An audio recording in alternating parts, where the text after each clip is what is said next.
개발도상국 아이들을 위해서 아주 훌륭한 새 도서관을 지어주고 기부받은 깨끗한 책들을 그 안에 가득 채워 넣은 다음에 정작 아이들이 들어오지 못하도록 도서관 문에 커다란 자물쇠를 덜컥 채워버리는 상황 한번 상상해 보시겠어요? 아, 정말 앞뒤가 안 맞는 황당한 상황이죠. 그니까요. 책을 읽으라고 만든 공간인데 접근을 막아버리다니 대체 누가 이런 바보 같은 짓을 할까 싶으실 겁니다. 하지만 오늘 우리가 깊이 파헤쳐볼 조직사회학의 관점에서 보면 이 자물쇠는 단순한 실수가 아니거든요. 네, 오히려 현대의 수많은 기업이나 비영리 단체들이 생존하기 위해서 선택하는 아주 정교하고 필사적인 전략의 결과물이라고 할 수 있습니다. 지금 방송을 듣고 계신 여러분도 직장 생활을 한번 떠올려 보시면 좋을 것 같아요. 맞아요. 분명 회사의 궁극적인 목표랑은 별로 상관없어 보이는데 모두가 엄청나게 공을 들이면서 매달리는 복잡한 규정이나 부서가 꼭 하나쯤은 있잖아요. 우리는 오늘 바로 그 미스터리의 한가운데로 뛰어들 겁니다. 네, 겉으로 보기엔 되게 답답하고 비합리적인 그 조직의 행동들, 그 이면에 숨겨진 거대한 메커니즘을 오늘 낱낱이 해부해 볼 예정인데요. 이를 위해서 우리는 조직사회학 분야에서 가장 기념비적인 두 편의 논문을 핵심 자료로 준비했습니다. 오, 두 편이나요? 네, 첫 번째는 1977년에 마이어와 로안이 발표한 논문으로 당시 조직 연구의 패러다임을 완전히 뒤집어 놓은 이론적 연구고요. 두 번째는 그로부터 35년 뒤인 2012년 브롬리와 파월이 발표한 논문입니다. 이 두 번째 논문은 그동안 축적된 방대한 양의 실증적 연구들을 체계적으로 리뷰하고 비판적으로 종합하는 그런 방법론을 썼거든요. 아, 실증적 연구들을 전부 모아서 팩트 체크를 한 셈이네요. 맞습니다. 그 방대한 분석을 통해서 현대 조직의 아주 뼈아픈 현실을 고발하고 있죠. 좋습니다. 그럼 오늘 우리의 핵심 임무는 아주 명확하네요. 1970년대부터 2012년까지 조직 내부에서 벌어지는 이른바 디커플링, 그러니까 분리현상이라는 개념이 시대에 따라 어떻게 극적으로 진화해 왔는지 그 궤적을 추적하는 겁니다. 네, 바로 그겁니다. 궁극적으로는 대체 왜 오늘날 여러분의 직장이 그토록 숨막힐 정도로 복잡한 서류 작업과 끝없는 평가의 늪에 빠지게 되었는지 그 진짜 이유를 파헤치는 거죠. 그럼 1977년 당시 마이어와 로안이 학계에 던진 폭탄 같은 질문부터 한번 짚어보죠.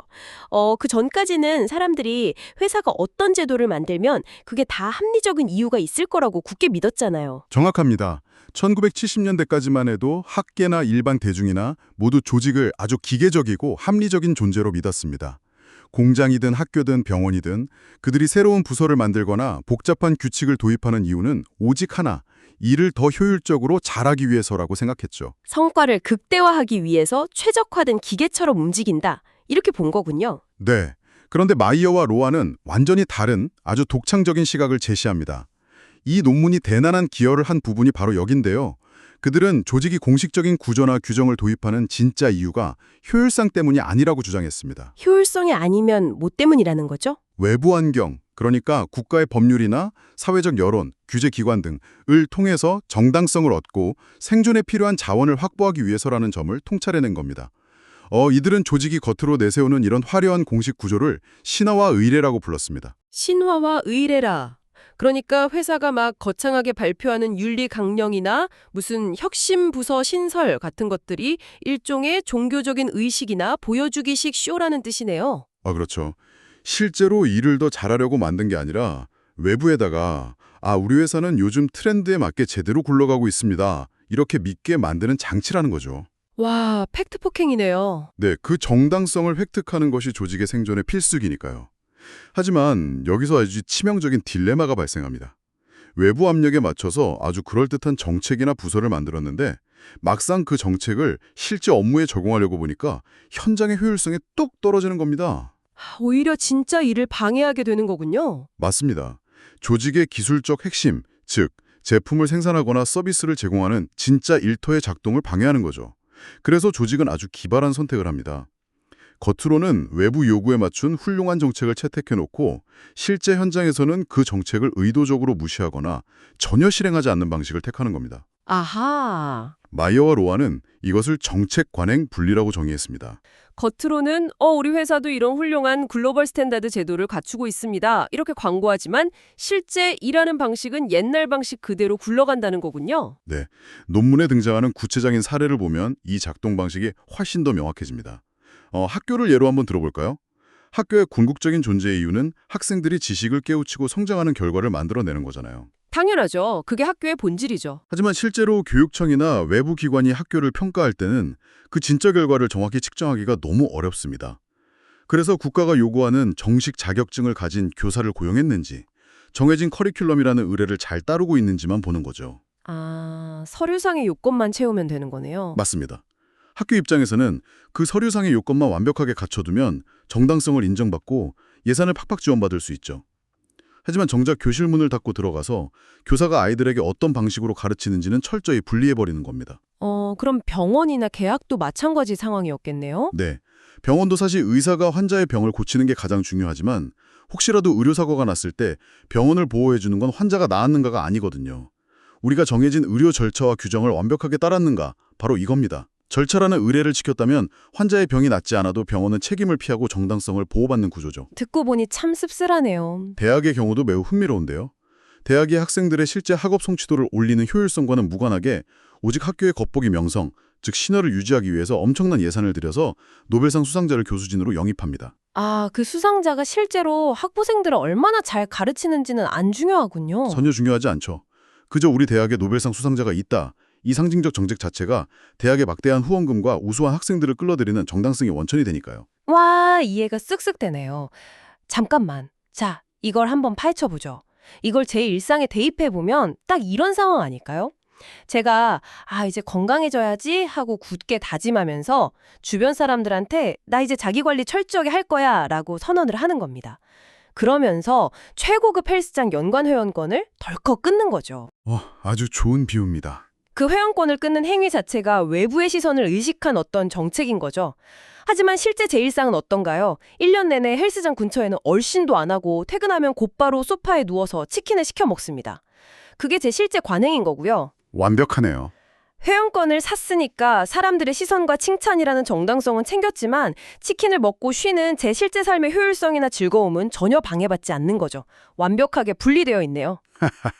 하하, 그 헬스장 회원권 상태가 바로 1970년대식 정책 관행 분리의 본질을 아주 정확히 찌르는 통찰입니다. 그런데 여기서 필연적으로 따라오는 의문이 하나 있습니다. 뭔데요?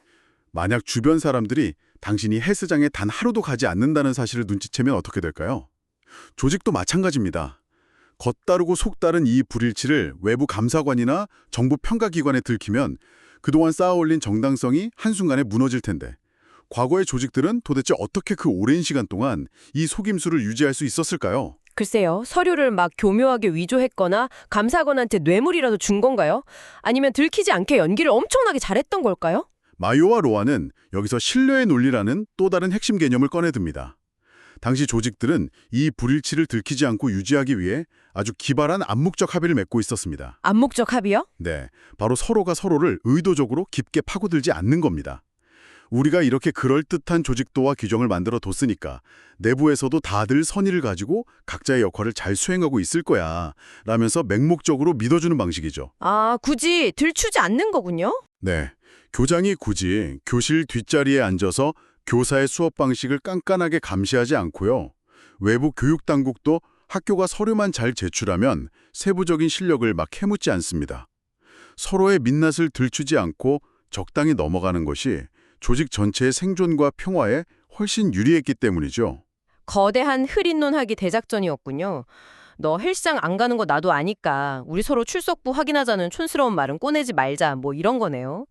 참 평화롭고 느슨한 시대였어요. 하지만 시대가 변하면서 이 신뢰의 논리라는 것도 결국 한계에 부딪히지 않았습니까? 맞습니다. 2000년대에 들어서 막 앨론 사태 같은 거대한 기업 회계 부정 스캔들이 연달아 터지고 사회 전체가 분노했잖아요. 투자자나 대중이 더 이상 기업의 겉모습만 보고 눈 감아주지 않는 시대가 온 거죠. 모든 것을 수치로 증명하라고 요구하는 이른바 감사사회 혹은 감사 문화가 도래한 거고요. 정확한 지적입니다. 바로 그 사회적, 시대적 배경의 전환 속에서 두 번째 논문, 2012년 브롬류와 파월의 연구가 등장합니다.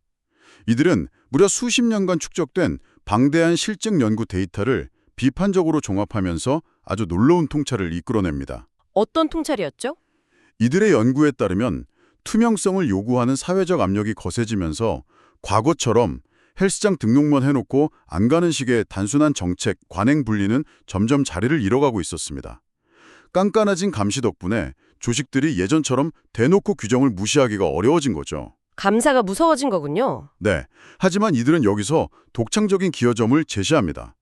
정책이 관행으로 이어졌다고 해서 문제가 해결된 것이 아니라 현대 조직 내부의 수단, 목적 분리라는 새롭고 훨씬 더 교묘한 형태의 분리 현상이 만연하게 되었다고 지적하거든요. 잠깐만요. 이 부분은 논리적으로 좀 따져보고 넘어가야 할 것 같습니다.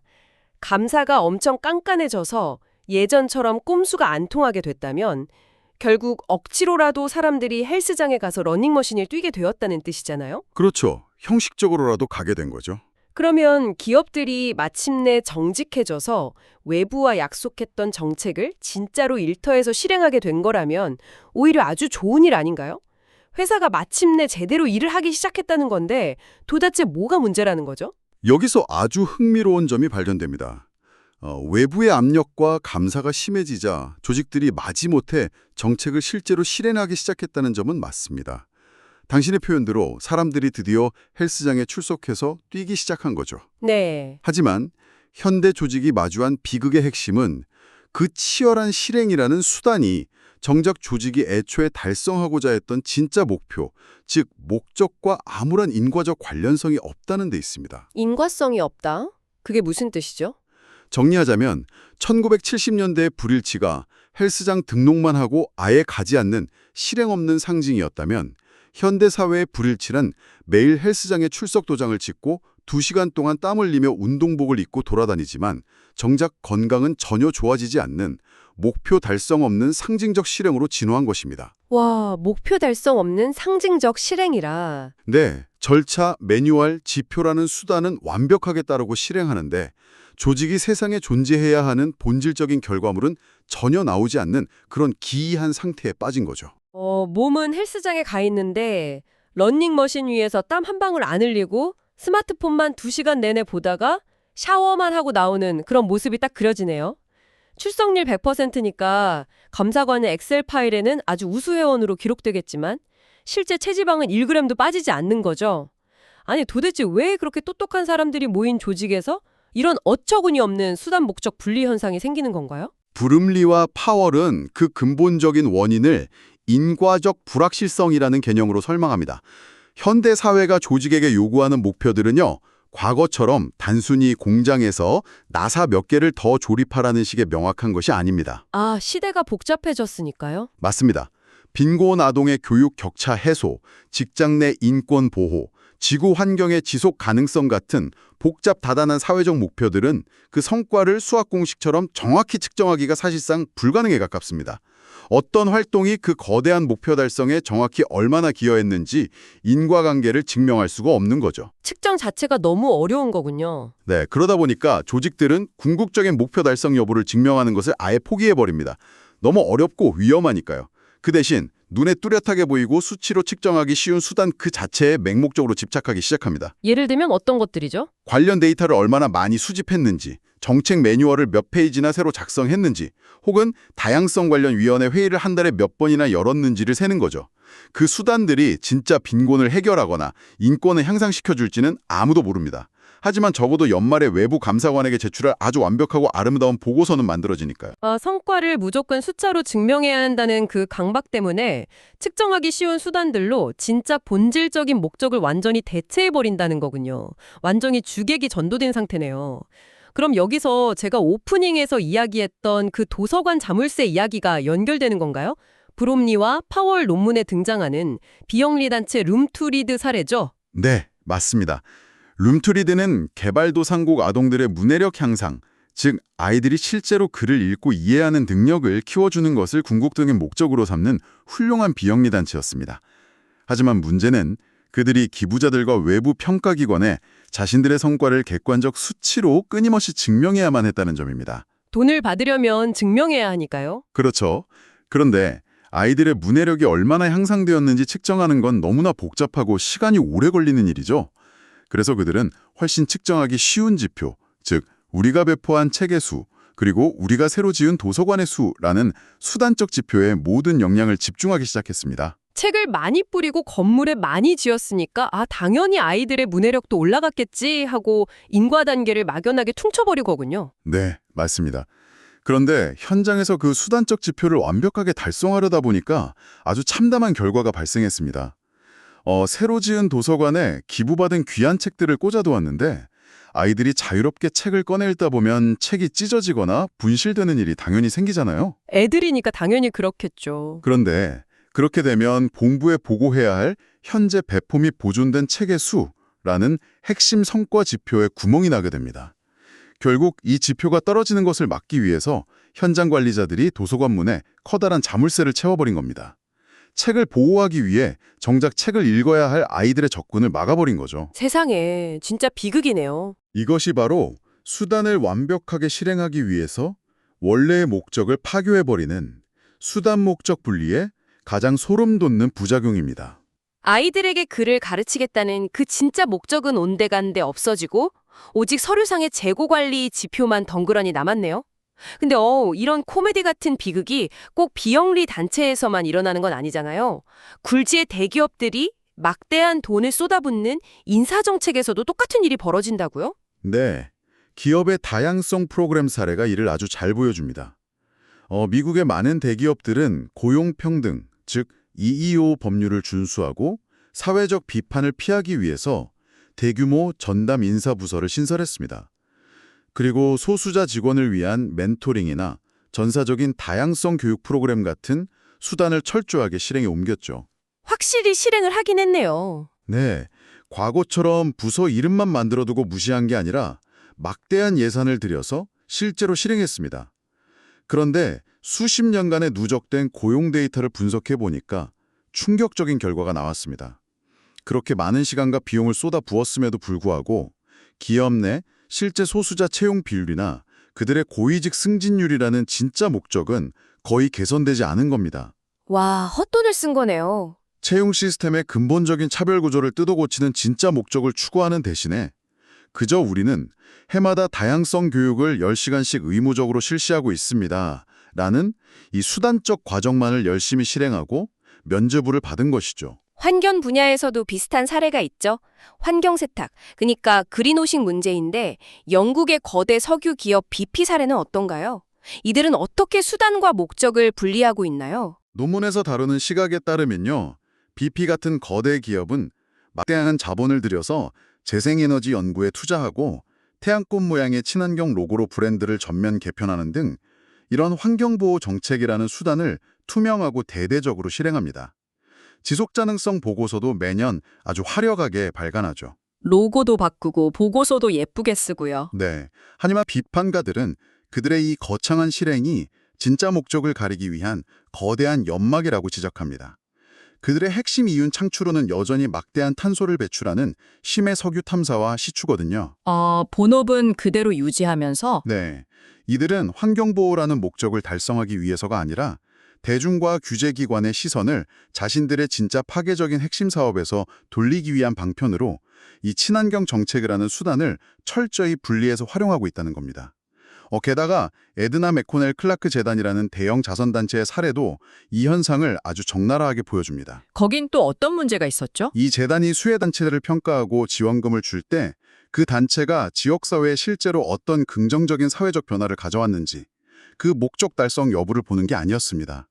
그 단체들이 데이터를 얼마나 체계적으로 수집하고 정교한 분석 시스템을 갖추고 있는지 그 과정 자체에 병적으로 집착했어요. 결과보다 데이터 시스템을 본 거군요. 그러다 보니까 비영리 단체들이 현장에서 뛸 사회복지사를 고용하는 대신에 사무실에 앉아서 데이터나 분석할 사람을 고용하게 만드는 어처구니 없는 총국을 빚은 거죠. 이걸 들으니까 제 학창 시절의 흑역사가 떠오르는데요. 여기서 진짜 재미있는 포인트가 나옵니다. 마치 학생이 진짜 지식을 이해하고 성적을 올리기 위해서 공부를 하는 게 아니라 교과서 전체에 막 5가지 색깔의 형광펜을 알록달록하게 칠하고 분 단위로 완벽하고 화려한 스터디 플래너를 작성하는 그 행위 자체에만 미친 듯이 집착하는 꼴이네요. 하하, 맞습니다. 수단에 집착하는 전형적인 모습이죠. 정작 머릿속에 들어간 지식은 하나도 없으면서 형형색색의 플래너를 보면서 나 오늘 책상에 10시간이나 앉아서 플래너를 꽉 채웠어. 난 진짜 훌륭한 모범생이야. 이렇게 혼자 뿌듯해하는 것과 완벽하게 똑같군요. 청취자 여러분, 내일 아침에 출근하셔서 책상 위에 쌓여있는 그 수많은 엑셀 파일과 주간 업무 보고서들을 한번 유심히 살펴보시기 바랍니다. 혹시 회사의 실적은 제자리 걸음인데 보고서 양식만 예쁘게 꾸미고 있는 거대한 형광 펜칠하게 대회에 참석하고 계신 건 아닌가요? 와, 일상에 완벽하게 밀착된 정말 날카로운 비유네요. 자, 이제 이 두 논문이 보여주는 거대한 숲을 전체적으로 한번 조망해 볼까요? 네, 정리해 주시죠. 1977년 마이어와 로안의 연구가 과거의 조직들은 왜 규정을 도입만 해놓고 뒤에서는 철저히 무시했는가라는 영리한 생존 전략을 밝혀냈잖아요. 반면에 2012년 브롬리와 파월의 연구는 왜 현대의 조직들은 본질적인 효과도 없는 규정들을 맹목적으로 미친 듯이 성실하게 실행하고 있는가를 통렬하게 꼬집고 있습니다. 시대가 바뀌면서 양상이 완전히 달라진 거네요. 네, 결국 이 맹목적인 수단, 목적 분리 현상은 현대 조직 내부를 병들게 하는 세 가지 치명적인 결과를 낳고 있습니다. 그 세 가지 치명적인 결과라는 게 구체적으로 어떻게 조직을 망가뜨리고 있나요? 첫 번째로 내부 구조가 걷잡을 수 없이 복잡해지고 비대해집니다. 외부에서 새로운 사회적 요구와 평가 지표가 내려올 때마다 조직은 기존의 일하는 방식을 근본적으로 고치는 대신에 끊임없이 새로운 태스크포스, 평가위원회, 감사 부서를 덧붙여 만듭니다.